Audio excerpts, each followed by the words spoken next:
नमस्कार मित्रांनो. आपण आता या व्हिडिओ बघणार आहोत की आर-टी-ईचा फॉर्म कसा भरता. आर-टी-ई 25% आरक्षण हा फॉर्म कसा भरता. तर चला, सगळ्यात पहिले आपण आर-टी-ई या वेबसाईटवर यायचं. वेबसाईटवर आल्यावर तुम्हाला बघा पहिलीच वेबसाईट दिसती. पहिली वेबसाईट तिच्यावर टिक करून घ्यायचं. टिक केल्यानंतर इथं बघा तुम्हाला असा इंटरफेस दिसतं. याच्यामध्ये इथं खाली सूचना वगैरे दिलेल्या आहे. त्या सर्व सूचना तुम्ही व्यवस्थितपणे वाचून घ्यायच्या. पालकांकरिता सुद्धा इथे सूचना दिलेल्या आहेत. त्या सूचना तुम्ही व्यवस्थित वाचून घ्यायचा. तुम्हाला जी-आर वगैरे जर वाचायचा असेल तर जी-आर वाचून घ्यायचा. येथे एज एंट्रीचा जी-आर आहे. त्याच्यानंतर इथे 5/2024 पासून हे फॉर्म चालू झाले आहे. त्याबद्दलचा हा जी-आर आहे. याच्यामध्ये काय जे चेंजेस केले ते सर्व याच्यात दाखवले गेले आहे. त्याच्यानंतर चला, सगळ्यात पहिले आपण इथे ऑनलाईन फॉर्म कसा भरायचा ते बघूया. सगळ्यात पहिले तुम्ही इथे ऑनलाईन ऍप्लिकेशन टॅबला टिक करायचं. याला टिक केल्यानंतर इथे बघा तुम्हाला अशा पद्धतीने न्यू रजिस्ट्रेशन लिंक इथे ओपन झालेली दिसणार. याच्यावर आपण टिक करून घ्यायचं. टिक केल्यानंतर सगळ्यात पहिले तुम्हाला रजिस्ट्रेशन करावं लागतं. इथे तुम्ही तुमचा जिल्हा टाकून घेणार. जिल्हा टाकून झाल्यानंतर इथे बालकाचं आडनाव टाकायचं. बालकाचं इथं आडनाव टाकून घ्यायचं. बालकाचं आडनाव टाकल्यानंतर इथे बालकाचं नाव टाकायचं. बालकाचं नाव हे पहिलं नाव टाकायचं. त्याच्यानंतर इथं वडिलांचं नाव टाकायचं. वडिलांचं नाव टाकल्यानंतर इथं तुमचा बालक जर अपंग असेल तर एस करायचं. अपंग नसेल तर इथे नो करायचं. इथे बालकाची डेट ऑफ बर्थ जशी बर्थ सर्टिफिकेटवर आहे तशीच टाकायची. आणि आपण इथं डेट ऑफ बर्थ तशी टाकून घेऊ. बर्थ डेट टाकून घेतल्यानंतर आपण खाली यायचं. खाली आल्यानंतर तुम्ही कॅप्चा भरून घ्यायचा. इथे बघा बर्थ डेट टाकल्यानंतर तुमचं इथं त्याची जन्मतारीख इथं म्हणजे याप्रमाणे 31/12/2024 पर्यंत त्याची 6 वर्ष 10 महिन्याचा हा दिसतो. ठीक आहे. तर हा आपल्याला पहिलीमध्ये बसणार आहे. तर इथे आपण कॅप्चा टाकून घेऊ. कॅप्चा टाकून घ्यायचा व्यवस्थित. कॅप्चा टाकून झाल्यानंतर इथे तुम्ही मोबाईल नंबर टाकून घ्यायचा. कस्टमरचा मोबाईल नंबर हा व्यवस्थित भरून घ्यायचा किंवा तुम्ही तुमचा मोबाईल नंबर एकदम व्यवस्थित टाकून घ्यायचा. मोबाईल नंबर टाकून झाल्यानंतर तुम्ही सिम्पली रजिस्टर या बटनावर टिक करायचं. रजिस्टर या बटनावर टिक केल्यानंतर तुम्हाला अशा पद्धतीचा हा मेसेज तुमच्या SMS ला एक मेसेज आलेला असेल. त्याच्यामध्ये ऍप्लिकेशन नंबर आणि एक पासवर्ड असतो. तो पासवर्ड आपण आता इथे आपण इथून कॉपी करून घेणार. आता आपल्याला इथं पासवर्ड सेट करावा लागतो. पासवर्ड हा आपण इथे टाकून ऍप्लिकेशन नंबर इथे टाकून घ्यायचा. त्याच्यानंतर इथे कॅप्चा टाकून घ्यायचा. कॅप्चा टाकून झाल्यानंतर लॉग इन या बटनावर टिक करायचं. लॉग इन केल्यानंतर तुम्हाला असं दिसतं. इथे तुमचा ऍप्लिकेशन नंबर आणि तुम्हाला जो आलेला जो पासवर्ड आहे ना तो इथे टाकून घ्यायचा. जो कॅम्प्युटर जनरेटेड पासवर्ड असतो तो इथे आपण टाकून घेणार आहोत. पासवर्ड हा आपण टाकून घेतला आहे. त्याच्यानंतर आपण आपल्या पद्धतीने जो सोपा पासवर्ड वाटेल तो पासवर्ड आपण इथे तयार करून घ्यायचा. न्यू पासवर्ड आणि रिटाईप न्यू पासवर्ड हा दोघं सेम असायला पाहिजे. पासवर्ड हे आपण सेट करून घेतलेले आहे. त्याच्यानंतर सबमिट या बटनावर टिक करायचं. सबमिट या बटनावर टिक केल्यानंतर पासवर्ड तुमचा हा अपडेट सक्सेसफुल झालेला असतो. त्याच्यानंतर ओके केल्यानंतर परत तुम्हाला एकदा लॉग इन करायचं असतं. लॉग इन केल्यानंतर तुम्ही जो पासवर्ड सेट केलाय तो पासवर्ड इथे टाकून घ्यायचा. पासवर्ड टाकून झाल्यानंतर कॅप्चा परत एकदा फिल करून घ्यायचा. कॅप्चा एकदा परत फिल करून घ्यायचा. कॅप्चा फिल केल्यानंतर तुम्ही परत एकदा लॉग इन या बटनावर टिक करून घ्यायची. लॉग इन केल्यानंतर तुमचा असा इंटरफेस दिसतो. त्याच्यानंतर इथे सगळ्यात पहिले तुम्हाला बघा बालकाचे इंग्लिशमध्ये नाव येते आणि त्याच्यानंतर खाली मराठीत नाव येतं. तर तुम्ही व्यवस्थित आहे ना इथे मराठी नाव लिहून घ्यायचं. खंदारे जसं बालकाचं आडनाव आहे पहिले. त्याच्यानंतर फर्स्ट नेम आहे. त्याच्यानंतर मिडल नेम आहे. त्याच्यानंतर आईचं पूर्ण नाव लिहायचं. पहिले लास्ट नेम, फर्स्ट नेम, मग मिडल नेम टाकून घ्यायचं. त्याच्यानंतर तुम्ही बघा खाली खाली जसं तसं तुम्ही मराठी नाव हे टाईप करून घ्यायचं. तुम्हाला जर मराठी नाव हे टाईप करता येत नसेल, टायपिंग नसेल करता येत तर तुम्ही सोपी गुगल मराठी टूल्स या वेबसाईटवर जायचं. ते वेबसाईटवर गेल्यानंतर तुम्हाला इथे बघा तुम्ही जसं तुम्हाला इंग्लिशमध्ये तुम्ही टाईप करून तुम्हाला मराठीमध्ये इथे तुमचं नाव येऊ शकतं. अशा पद्धतीने तुम्ही इथून कॉपी पेस्ट करून तिकडे कॉपी पेस्ट करून तुम्ही तिकडे टाकू शकतात. अशा पद्धतीने तर आपण सर्वांचे इथे टाकून घेणार आहोत.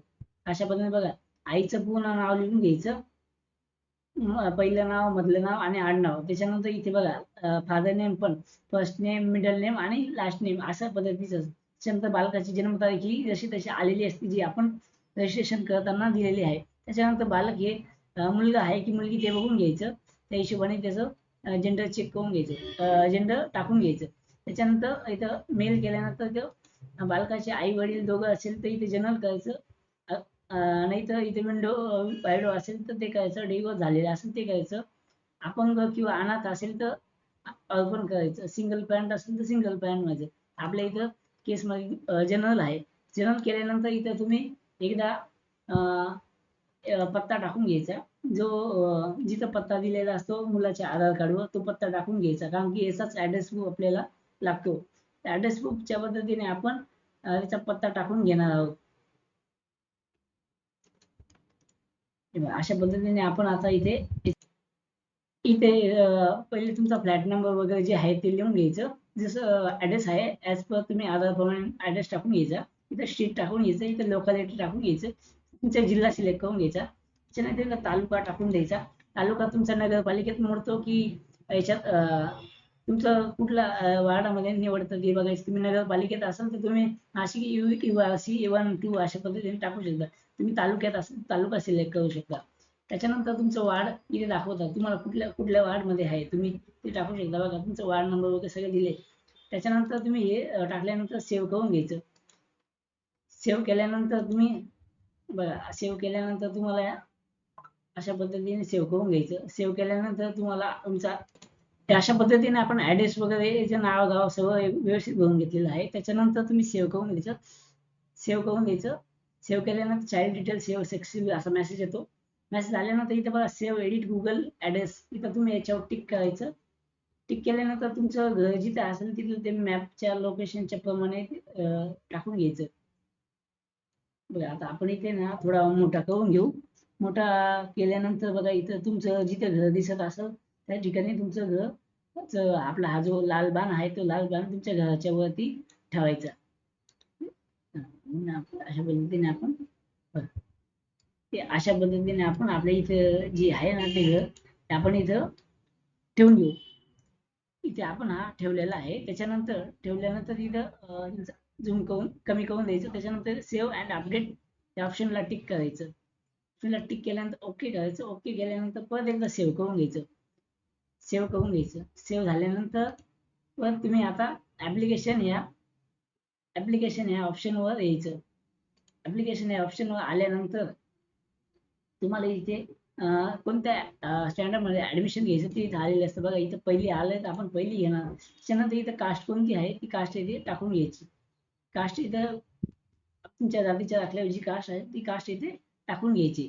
कास्ट टाकल्यानंतर तुम्ही इथे SC OBC कशामध्ये मोडतात ते इथे टाकून घ्यायचं. ते टाकल्यानंतर तुम्हाला बघा इथं खाली बालक हा दिव्यांग आहे का नाही ते विचारलंय, तर तुम्ही नो करायचं. नो केल्यानंतर तुम्ही HIV अफेक्टेड आहे का नाही नो करायचं. त्याच्यानंतर बालकाचं आधार कार्ड असेल ते येस करायचं, नसेल तो नो करायचं. त्याच्यानंतर आपण आधार कार्ड इथे आहे म्हणून येस करून आधार नंबर टाकून देऊ तो. त्याच्यानंतर इथे मोबाईल नंबर हा आलेला असतो. त्याच्यानंतर ऍड्रेस प्रूफ आहे याच्यावर टिक करायची, येस करायचं. त्याच्यानंतर बर्थ सर्टिफिकेट आहे त्याच्यावर येस करायचं. त्याच्यानंतर जातीचा दाखला हा येस आहे, येस करून द्यायचा. त्याच्यानंतर ओपन या SC वगैरे यांच्यासाठीच दाखला लागत नाही. फक्त उत्पन्नाचा दाखला हा ओपन वाल्यांसाठीच लागतो. तो बी 1 लाखाच्या आत बनवायचा.